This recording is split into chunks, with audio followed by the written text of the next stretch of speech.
Assalamualaikum warahmatullahi wabarakatuh. Jumpa lagi bareng saya di Gunawan Update. Nah, di video kali ini saya mau menceritakan tentang pengalaman horor yang dialami oleh seseorang, sebut saja namanya Bapak Jamal, saat bekerja di pabrik rotan di daerah Cirebon. Nah, buat kalian yang baru menemukan channel ini, jangan lupa untuk like, comment, and subscribe, dan nyalakan lonceng notifikasinya supaya kalian tidak ketinggalan cerita terbaru dari Gunawan Update. Oke, tanpa berlama-lama lagi, kita langsung saja ke ceritanya. Nah, teman-teman, seperti yang saya bilang di awal tadi, Pak Jamal ini bekerja sebagai satpam pabrik rotan, dan pabriknya ini tepat berlokasi di samping jalan tol Plumbon Cirebon. Selain di pinggir jalan tol, di depan pabrik rotan tersebut terdapat jembatan di atas jalan tol yang menghubungkan desa dengan jalan utama Pantura. Nah, konon di jembatan tol tersebut dulunya sering digunakan orang yang putus asa untuk bunuh diri, menjatuhkan diri dari jembatan ke jalan tol. Nah, kebanyakan yang bunuh diri berjenis kelamin perempuan. Dan konon jasad si orang bunuh diri ini hancur berantakan. Biasanya beberapa saat setelah ada orang bunuh diri, di sekitar jalan tol tersebut terlihat penampakan arwah penasaran pada malam harinya. Nah, menurut cerita Pak Jamal, kadangkala ada beberapa arwah penasaran dan lelembut yang tiba-tiba muncul di dalam pabrik. Salah satunya dialami sendiri oleh Pak Jamal. Saat itu Pak Jamal mendapatkan giliran jaga shift malam. Dan kebetulan di dalam pabrik rotan, Pak Jamal hanya seorang diri karena saat itu pabrik dalam masa libur Hari Raya Idul Fitri. Cerita seram satpam pabrik ini terjadi pasca Lebaran sekitar 1 minggu setelah Lebaran. Bangunan pabrik ini termasuk bangunan lama, dibangun sekitar tahun 80-an. Bukan model bangunan pabrik modern.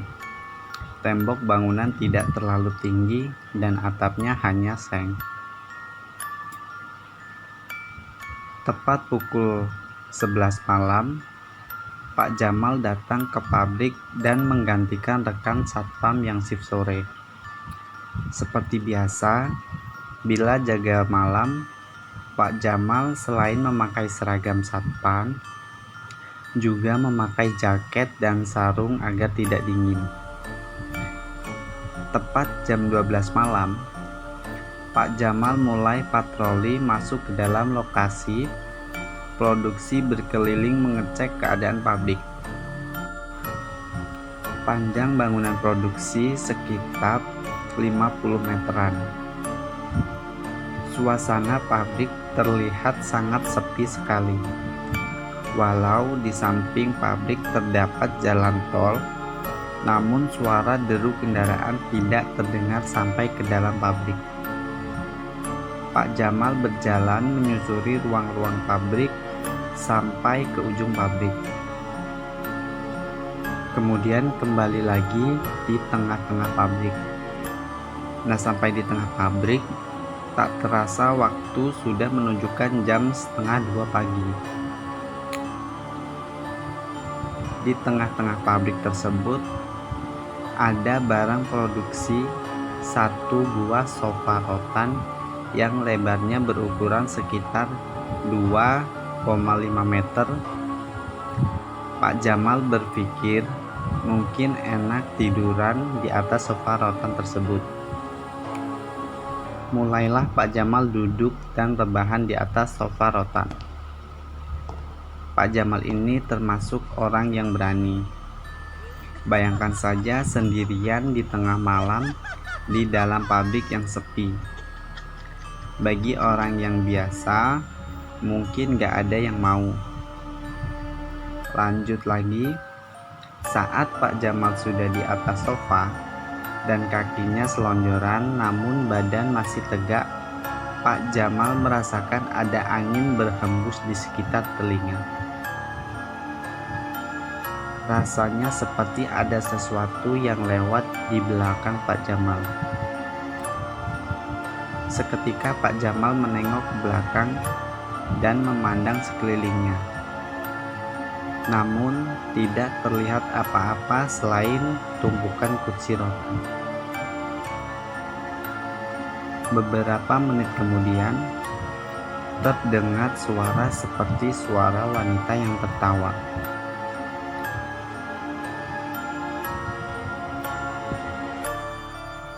Bulu kuduk Pak Jamal langsung berdiri. Suara perempuan ketawa berasal dari arah belakang Pak Jamal.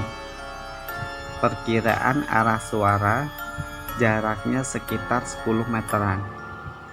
Pak Jamal kembali duduk tegak sambil kepalanya tengok-tengok ke sekitarnya. "Siapa ya?" Pak Jamal berucap sendiri. Namun tak ada jawaban. Sekitar 10 menit kemudian, kembali terdengar suara perempuan tertawa ngikik. Pak Jamal kembali mencari arah suara tersebut. Kali ini pandangan Pak Jamal tertuju pada sosok makhluk warna putih dan berambut hitam panjang, namun di sekitar rambutnya terlihat ada warna merah seperti darah. Tak salah lagi, itu kuntilanak. Pak Jamal merasa kekuatan luar biasa. Pak Jamal merapatkan kain sarungnya ke seluruh tubuh, berharap tidak melihat penampakan tersebut. Beberapa menit Pak Jamal sembunyi dalam kain sarung.